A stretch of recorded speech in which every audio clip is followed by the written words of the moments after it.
जो लोग तम्बाकू नहीं खाते हैं उनको भी ये प्रॉब्लम हो सकती है। इसीलिए मैं चाहता हूँ ये बच्चे को भी हो सकती है, नौजवान को भी, और किसी के घर में आपको पता है कि मुँह पकना या मुँह में अंदर छाले आना एक नॉर्मल सी बात है।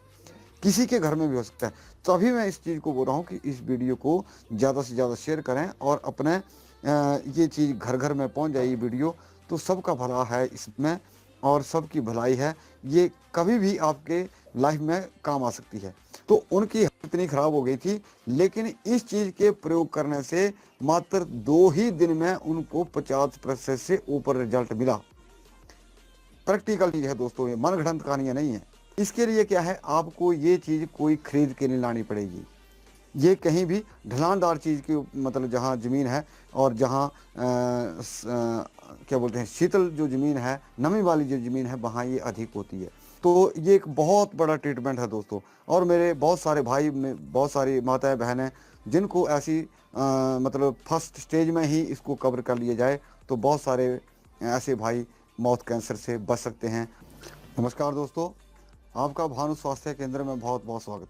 मुंह का कैंसर और कैंसर जो होता है मुंह का, वो किन 2 वजह से होता है दोस्तों, मैं आज आपको बताने जा रहा हूँ। जो मुंह का कैंसर 2 वजहों से, अत्यधिक शराब पीता है और उसको कोई बीमारी लग जाती है।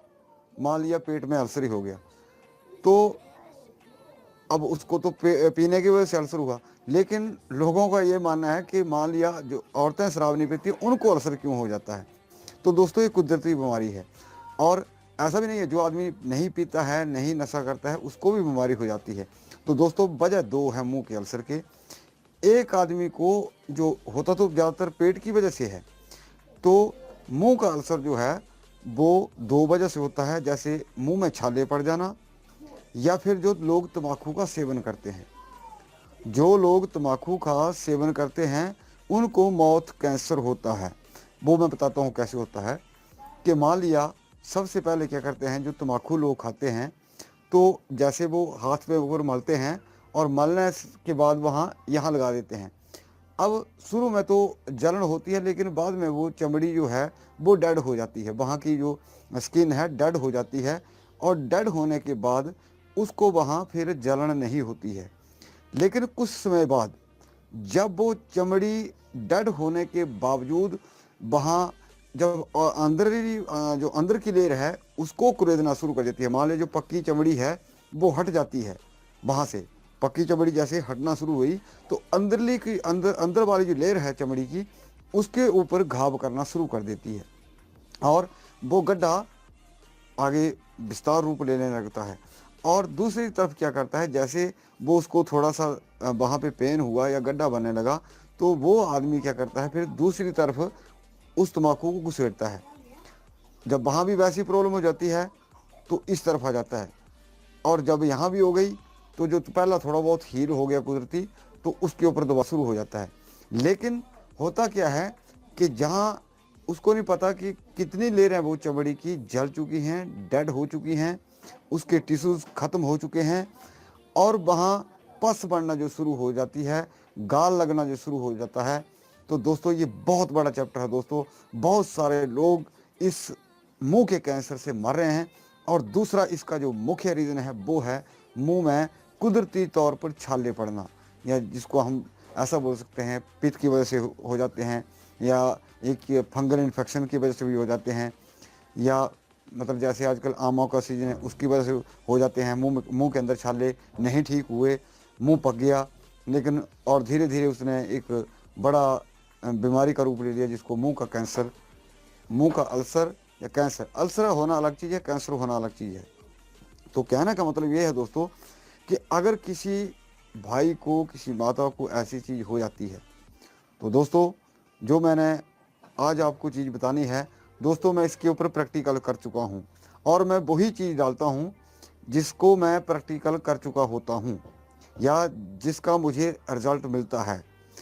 अब इसमें बात ये जाती है कि कितने % लोगों को ठीक होता है, कितना वो परहेज़ रखते हैं, तो उनके ऊपर भी ये चीज़ें निर्भर होती हैं। मान लिया कि किसी को मुंह का अल्सर है, अब उसको बोल दिया खट्टा मत खाओ, मिर्च मत खाओ, अब वो दवाई का सेवन भी कर रहा है और साथ में इन चीज़ों का भी प्रयोग कर रहा है तो वो कैसे ठीक होगा। हाँ, 10-20% अगर ठीक नहीं भी होते हैं तो दोस्तों इस दवाई का भी दोष नहीं है। तो दोस्तों मेरा सभी भाइयों से निवेदन है कि इस वीडियो को ज़्यादा से ज़्यादा लाइक करें। बहुत बड़ी इन्फॉर्मेशन दोस्तों आपके सामने इस वीडियो के अंदर है। ये ऐसा नहीं कि जो लोग तम्बाकू खाते हैं मैं उनको टारगेट कर रहा हूँ, नहीं। जो लोग तम्बाकू नहीं खाते हैं उनको भी ये प्रॉब्लम हो सकती है। इसीलिए मैं चाहता हूँ ये बच्चे को भी हो सकती है, नौजवान को भी, और किसी के घर में आपको पता है कि मुंह पकना या मुंह में अंदर छाले आना एक नॉर्मल सी बात है। किसी के घर में भी हो सकता है। तो अभी मैं इस चीज़ को बोल रहा हूँ कि इस वीडियो को ज़्यादा से ज़्यादा शेयर करें और अपने ये चीज़ घर घर में पहुँच जाए ये वीडियो, तो सबका भला है इसमें और सबकी भलाई है। ये कभी भी आपके लाइफ में काम आ सकती है। तो दोस्तों मैंने आपको ये चंद जो ये आप देख रहे हैं, ये उस पौधे की जो एक मेन इसको रीढ़ कहा जाता है, तो है क्या? मैं इसका एक खाते इतने बड़े-बड़े वहाँ पे अवशेष हो चुके थे, तो उनकी हालत इतनी खराब हो गई थी, लेकिन इस चीज़ के प्रयोग करने से मात्र 2 ही दिन में उनको 50% से ऊपर रिजल्ट मिला। प्रैक्टिकल चीज़ है दोस्तों, ये मनगढ़ंत कहानियाँ नहीं है, प्रैक्टिकल चीज़ है। तो दोस्तों अब ये मैंने डंडी पकड़ी है, हमारे जो पुराने बुजुर्ग थे या कुछ अभी भी इस चीज़ को करते हैं। तो आपको पता है कि छोटी बच्चियों को जो नाक में वो बिंदवाते हैं या कान छिदवाते हैं या नाक छिदवाते हैं, तो वहाँ अब तो खैर कुछ चांदी की या सोने की सलाख वगैरह लगा देते हैं कुछ लोग, लेकिन इसको क्या करते थे पुराने ज़माने में, इसकी छोटी सी डंडी तोड़ करके वहाँ उस ताज़े छेद में वहाँ घुसा देते थे। और इसका रीज़न ये था कि ये एक बहुत बड़ा एंटीसेप्टिक भी है और बहुत बड़ा एंटीबायोटिक भी है, तभी इससे छाले ठीक होते हैं, तभी इसके मुंह का जो कैंसर है वो रुक सकता है। और यही कारण था कि मतलब जब ताज़ा उसको छिदवाते थे तो उसी टाइम इतनी सी डंडी लेकर के और नाक के जो सुराग था, छेद था, उसमें डाल देते थे। और ये एक इन्फेक्शन को रोकने वाला एंटीसेप्टिक प्लस एंटीबायोटिक की तरह काम करता था और उसमें कोई ऐसा सेप्टिक होने का चांसेस नहीं रहता था। ये दोस्तों पुरानी विद्याएं हैं, ये ऐसा नहीं है कि पुरानी विद्याएं हैं। जिन बुजुर्गों ने इस चीज़ को खोज के रखा है वो बेवकूफ़ इंसान नहीं थे, वो हमारी आज की साइंस उस वक्त की साइंस से बहुत कम रह गई, बहुत उसका स्तर जो है नीचे गिर चुका है। तो दोस्तों अब मैं बताता हूँ, मैंने एक वीडियो पहले भी डाला था इसके ऊपर, जो उसको बोलते हैं स्टोमेटाइटिस, मुंह के छाले।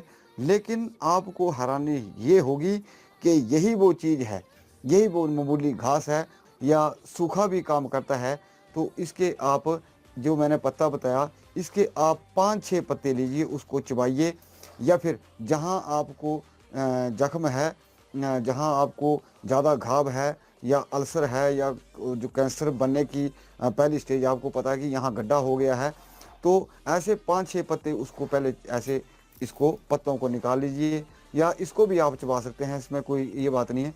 आपको मैं प्रैक्टिकल तौर पर बता देता हूँ, देखिए मैं चबा रहा हूँ, कोई पॉइजन नहीं है और खाने में टेस्टलेस है, ना खट्टा है, ना मीठा है, ना कड़वा है। अब बहुत सारे लोगों को ये भी हो जाता है कि पता नहीं इसका टेस्ट क्या है। मैं आपके सामने चबा रहा हूँ, तो जब ये थोड़ा सा नरम हो जाता है, जैसे मैं भी चबा रहा हूँ, तो जब इसमें से रस निकलना शुरू हो जाता है, तो जहाँ आपको वो गड्ढा पड़ा है, कैंसर होने की वहाँ संभावना बन चुकी है, तो वहाँ उसको उसकी तरफ ले जाइए और कम से कम वहाँ 2-3 घंटे उसको रखिए, उसको बाद में थूक दीजिए। यही प्रोसेस आप 2 टाइम करिए। इसको जो अभी इसका नाम जो है वो हमारे आपको नहीं पता लगेगा कि कोई हमारी हिमाचली भाषा में इसको जो कुछ और कहते हैं आप लोग उसको, लेकिन ये दोस्तों सबसे बड़ी पहचान है। आप इस पत्ते को मैंने जैसे आपको बताया, इस पत्ते को आप पहचान लीजिए। हमारी हिमाचली भाषा में कुछ इसे और कहते हैं और आप बोलेंगे कि हमारी भाषा में क्या कहते हैं, क्योंकि क्षेत्रीय भाषा हर जगह अलग अलग होती है, तो इसके लिए फिर आपको ढूंढना या बताना मुश्किल हो जाएगा। और इसके लिए क्या है, आपको ये चीज़ कोई खरीद के नहीं लानी पड़ेगी। ये कहीं भी ढलानदार चीज़ की मतलब जहाँ ज़मीन है और जहाँ क्या बोलते हैं शीतल जो ज़मीन है, नमी वाली जो ज़मीन है, वहाँ ये अधिक होती है। तो उसको वहाँ पे आप ले जाइए और वहाँ रख ले 2 घंटे के लिए, और ये प्रोसेस 2 घंटे तक 2 टाइम करिए, 2-2 घंटे के लिए। जिनको कैंसर की प्रॉब्लम हो रही है और जिनको माउथ अल्सर ही है, वो ऐसे 5-6 पत्ते लेके उसको पत्तों को चबाइए, उसको अंदर निगल लीजिए, उसका रस निगल लीजिए, उसमें कोई दिक्कत नहीं। जैसे मैं आपके सामने बैठा हूँ, लाइव बैठा हूँ, ये पत्ते आप मेरे मुँह के अंदर देख सकते हैं। तो ये एक बहुत बड़ा ट्रीटमेंट है दोस्तों, और मेरे बहुत सारे भाई में बहुत सारी माताएं बहनें जिनको ऐसी मतलब फर्स्ट स्टेज में ही इसको कवर कर लिया जाए, तो बहुत सारे ऐसे भाई माउथ कैंसर से बच सकते हैं। आपको पता है कि कई लोगों के गले तक कैंसर आ गया है, तो वहाँ एक बहुत बड़ी टफ स्टेज हो जाती है। लेकिन इसको अगर इनिशियल स्टेज के आप ऊपर रोक लेते हैं, कवर कर लेते हैं, तो ये बहुत बड़ी बात होगी दोस्तों, और ये बहुत सटीक प्रमाण से मैं इस चीज़ को बता रहा हूँ। तो दोस्तों, मेरा अंत में सभी माताओं बहनों से ये निवेदन है कि इस वीडियो को कृपया ज़्यादा से ज़्यादा लाइक करें और ज़्यादा से ज़्यादा शेयर करें। हमारा चैनल भी ज़रूर सब्सक्राइब करें और हमारा घंटी वाला बटन भी ज़रूर दबा दें।